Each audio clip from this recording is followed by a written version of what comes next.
Partie 1. La citadelle. Chapitre 8. Björn avait renoncé à se laisser pousser la barbe. Il achevait de se raser en se justifiant auprès d'un Salim goguenard. Vois-tu, mon garçon, les poils piquent atrocement, ne tiennent pas vraiment chaud et nuisent à mon charme en cachant mes traits fiers et virils. Salim éclata de rire avec tant d'entrain que le chevalier sursauta et s'entailla la joue avec la lame de son rasoir. C'est malin, râla-t-il. Comment veux-tu que les jolies frontalières me considèrent à ma juste valeur si je me présente défiguré? Pas de souci, Björn, pas de souci, répondit Salim qui avait du mal à se calmer. Tu es si laid que, barbu ou pas, balafré ou non, les filles de la citadelle feront des cauchemars pendant des siècles. Tu es jaloux, riposta le chevalier. Voilà tout. Maniel, qui assistait à l'affrontement en souriant, assis dans un fauteuil, les pieds sur une table basse, intervint. Je te préférais barbu, déclara-t-il. Tu crois? S'étonna Björn. Bien sûr, les vilaines choses, moins on les voit, mieux on se porte.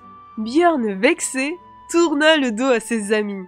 Des envieux, marmonna-t-il. Rien d'autre. Un nabot qui croit avoir de l'esprit et une espèce d'armoire à glace stupide. Salim s'apprêtait à répliquer lorsqu'on frappa à leur porte.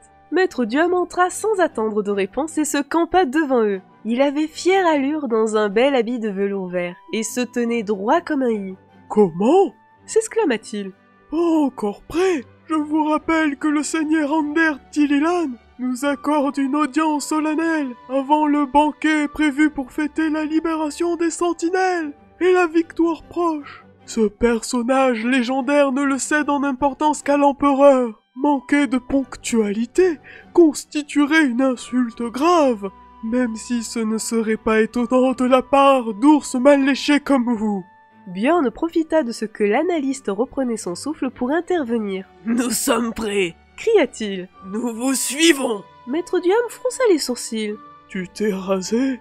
remarqua-t-il. « Drôle d'idée, je crois que tu étais moins laid avec la barbe. » Salim laissa échapper un gloussement de joie qui lui attira un regard furibond de l'analyste. « J'espère que tu sauras te tenir, jeune homme, » l'admonesta-t-il. Les frontaliers ont un sens strict des convenances et un code d'honneur très rigoureux. Si tu joues à l'impertinent, tu sauras défier un duel en moins de temps qu'il n'en faut une idée pour traverser ta cervelle atrophiée. Compris? Compris, chef, se moqua Salim. Maître Diom leva les yeux au ciel, puis se tourna vers Maniel. Tu es de loin le plus sensé des trois. Je te charge de veiller sur eux. J'ai assez de soucis avec l'inévitable confrontation entre Ewillan et Elearil Morianval, sans avoir à m'occuper de garnements mal élevés. Maintenant, on y va! Sur ces mots, il tourna les talons et s'engagea dans le couloir. Salim attrapa Björn par la manche. Des duels? Il blaguait, non? Non, bonhomme, les marches du Nord sont un territoire sauvage, dangereux. À l'image de ceux qui y vivent, j'ai toujours entendu dire que les frontaliers avaient un sens de l'humour rudimentaire, et qu'ils réglaient fréquemment leurs différends à coups de sabre. Salim siffla doucement. Camille risque d'être provoqué en duel. Elearil Morianval a des amis dans la citadelle, des gens qui risquent de ne pas apprécier qu'on la remette en question. Mais c'est une traîtresse, tout le monde le sait. Faux, la plupart des Alaviriens l'ignorent. De plus, en rétablissant les sentinelles dans leurs fonctions, Silafian a implicitement signifié qu'ils pardonnaient leur défection. Les frontaliers n'accepteront jamais que quelqu'un discute une décision de l'empereur. Salim s'apprêtait à protester, lorsque Maniel le poussa hors de la chambre. Avance. Si nous arrivons en retard, Maître Diom serait capable de dire que c'est ma faute. Les trois amis empruntèrent les couloirs de la citadelle, en veillant à ne pas s'écarter du parcours qu'ils connaissaient. Salim s'imaginait arpenter un château fort, même si les immenses baies vitrées, les structures métalliques et la décoration n'avaient strictement rien à voir avec la France du Moyen-Âge. Il avait enfin découvert un type de construction qui mélangeait allègrement ses connaissances historiques et son goût pour le fantastique. Il était aux anges. Ils retrouvèrent leurs compagnons dans la salle d'apparat. La pièce était aussi vaste que le pont d'un navire et d'énormes piliers de marbre rose soutenaient un plafond tout en voûte. Le sol, une unique dalle de cristal translucide, laissait voir une dizaine de mètres plus bas un profond bassin d'eau limpide. Des poissons multicolores, certains longs de plus d'1 mètre, y nageaient paisiblement. Salim eut du mal à en détacher son attention. Malgré la présence de plusieurs douzaines de personnes, le sol était parfaitement propre et on avait l'impression de flotter dans les airs. À l'extrémité de la salle, un tigre de jade soutenait un trône taillé dans un bois précieux aux veinures dorées. Le seigneur Ander Tililan y était assis.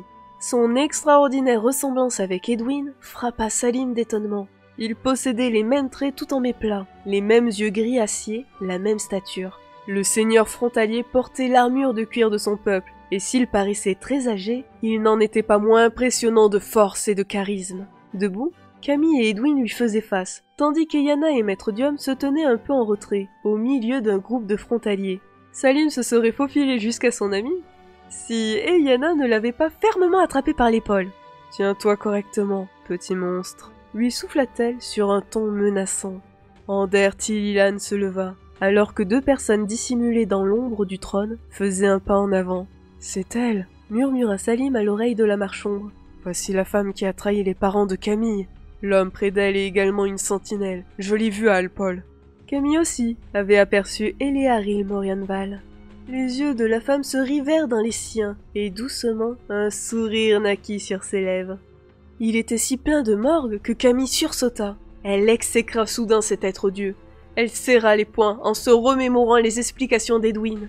La citadelle était l'équivalent d'un hiatus. L'imagination n'y était pas accessible. Pourtant, à cet instant précis, rien ne l'aurait davantage comblé que dessiner un seau d'eau glacée pour le déverser sur la tête de la sentinelle.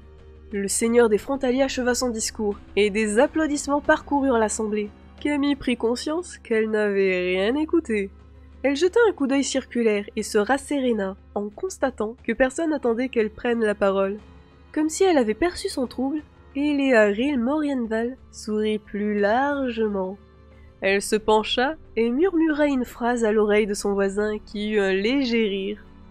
La foule entoura Edwin pour le féliciter et Salim rejoignit Camille. « Tu as vu » s'indigna-t-elle. « Comment ce serpent m'a dévisagé ?»« Ne t'occupe pas d'elle pour l'instant, » tempéra-t-il. « Je lui réglerai son compte plus tard. »« Tu deviens prétentieux » remarqua Camille. « Comment vas-tu t'y prendre ?»« Je n'y ai pas réfléchi, » admit Salim. « Mais ce n'est pas un problème, je peux trouver 50 moyens en 10 secondes. N'oublie pas que, pendant mon absence, j'ai vécu avec une marchande. »« Une absence de 3 jours, Salim, au lieu des 3 ans prévus. Je suppose qu'Eyana, même avec un élève brillant comme toi, a dû restreindre ses ambitions. »« Ne sois pas aussi sceptique, » protesta-t-il. « Regarde. » Il effleura le bras de Camille d'un geste à la fois doux et rapide. Et après avoir prolongé le suspense une poignée de secondes, ouvrit la main. « Mais c'est ma bourse !» s'étonna Camille. « Alors, ma vieille ?» railla Salim. « Tu doutes encore de moi ?»« Plus du tout !» admit-elle de bonne grâce. « Tu es un professionnel, je le reconnais. Un détail toutefois, dans cette bourse, il y a la sphère Graftlich. »« Tu as toujours cette horreur ?» grimaça Salim. « Qu'est-ce que tu attends pour t'en débarrasser? Elle ne te sert à rien. »« Qui sait, Salim, qui sait ?» Bjorn arriva à cet instant. Il passa ses bras sous ceux des adolescents pour les entraîner. « Le banquet de bienvenue est servi dans la salle d'à côté, » annonça-t-il. « Je viens de repérer les lieux. Et Willan, tu as l'honneur de t'asseoir à la droite du seigneur Tililan. Tu seras loin de nous. Ne t'inquiète pas, je veillerai à ce que Salim ne mange pas avec les doigts. » Il poursuivit en prenant une pose avantageuse. « Dis-moi, jeune fille, comment me trouves-tu sans la barbe ?»« Charmant, Bjorn, tout à fait charmant. » Le chevalier éclata de rire et asséna à Salim une bourrade qui faillit le projeter au sol. « Et voilà, bonhomme !» s'exclama-t-il. « La vérité retrouve ses droits !»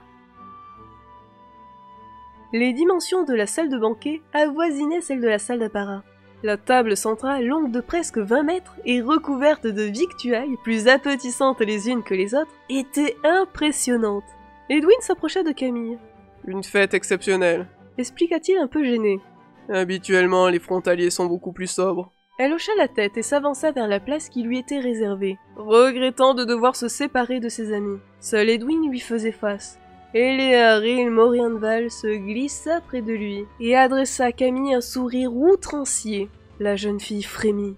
Le comble fut atteint lorsque l'autre sentinelle se plaça à sa droite. Edwin encouragea d'un clin d'œil, mais cela ne la réconforta qu'à moitié. Le seigneur Tililan fit un geste ample de la main, et les invités s'assirent. Lui resta debout, et appuyant ses poings sur la table, se pencha vers l'assemblée. « Amis !» lança-t-il d'une voix forte. « Nous fêtons aujourd'hui un événement exceptionnel, la victoire sur les Raïs, nos ennemis de toujours. Nous, frontaliers, avons fait notre devoir, nous avons combattu sans trêve et sans peur. Mais ce triomphe ne nous appartient pas. C'est celui d'Ewilan Gil-Sayan et de nos fidèles sentinelles. Portons un toast en leur honneur. Donnant l'exemple, le patriarche leva sa lourde chope de verre au-dessus de sa tête. Les convives l'imitèrent en approuvant bruyamment. Lorsque le calme fut un peu revenu, la sentinelle, assise auprès de Camille, se dressa à moitié. « Seigneur !» Halt, Gilmuirt, s'exclama le patriarche. Tu as la parole. Nous t'écoutons car ta sagesse est grande et nous te devons la liberté. La sentinelle acquiesça d'un signe de tête et attendit le silence complet pour parler. « Je tiens à vous remercier. » commença l'homme. « Votre reconnaissance nous va droit au cœur. Œuvrer avec des guerriers aussi fiers que les frontaliers pour le bien de l'Empire est un honneur que beaucoup nous envient. Je dois cependant en toute humilité corriger une de vos paroles. Tout le mérite de la victoire vous revient. Nous, sentinelles, portons en partie la responsabilité de la situation périlleuse dans laquelle se trouvait Gwendalavir. L'empereur et vous-même avez eu la grandeur d'âme de nous pardonner nos errements. Et je tiens à vous renouveler ici notre complète allégeance. » Ander Tililan hocha la tête avec satisfaction. « Vous avez, Seigneur, reprit Holt Kilmuirt, mentionné les sentinelles, comme si elles avaient toutes participé à la bataille. Or c'est faux. Seules 10 d'entre elles ont combattu les Raïs. Seules 10 d'entre elles ont contré les stratagèmes Tlish. Seules 10 d'entre elles se sont dressées à vos côtés. À ma grande honte, 2 ont été suffisamment veules pour fuir le combat, pour se terrer, pour se déshonorer. Leur fille a contribué à sauver l'Empire. Mais Altan et Elicia Gil-Sayan sont des lâches, indignes d'être cités ici. » Une explosion de verre retentit. Camille venait d'écraser sur la pommette de Holt Kilmuirt la lourde chope qu'elle tenait dans son poing crispé. Sous l'impact, l'homme poussa un cri de douleur et bascula en arrière. Des cris éclatèrent et de nombreuses personnes se levèrent. L'orateur se redressa. Une vilaine coupure barrait sa joue. Mais il souriait. Le seigneur Tililan poussa une clameur sauvage, et le brouhaha retomba, pour laisser place à un silence presque complet. La voix de Holt Kilmuirt résonna dans la salle, suintante de haine. « Mon honneur a été piétiné. Il ne peut être lavé que dans le sang. J'exige un duel. » « C'est impossible !» Edwin avait crié, le visage déformé par la colère. « Tu as volontairement insulté Ewilan en bafouant ses parents. Nul ne sait avec certitude ce qui advint il y a 7 ans, quand tu as trahi. Mais leur loyauté est au-dessus de tout soupçon. Tu le sais très bien. Tu es un serpent, mais ta perfidie est vouée à l'échec. Ewilan est une enfant. Elle ne peut être provoquée en duel. » Eleoril Morianval prit la parole sur un ton doux comme une feuille de soie, et tranchant comme un rasoir. Peut-on vraiment dire d'une jeune fille qui siège à la droite du seigneur de la citadelle? D'une jeune fille qui a vaincu le gardien d'Alpol? Qui a oxy un mantail? Qu'elle est encore une enfant? L'argument frappa l'assemblée comme une masse.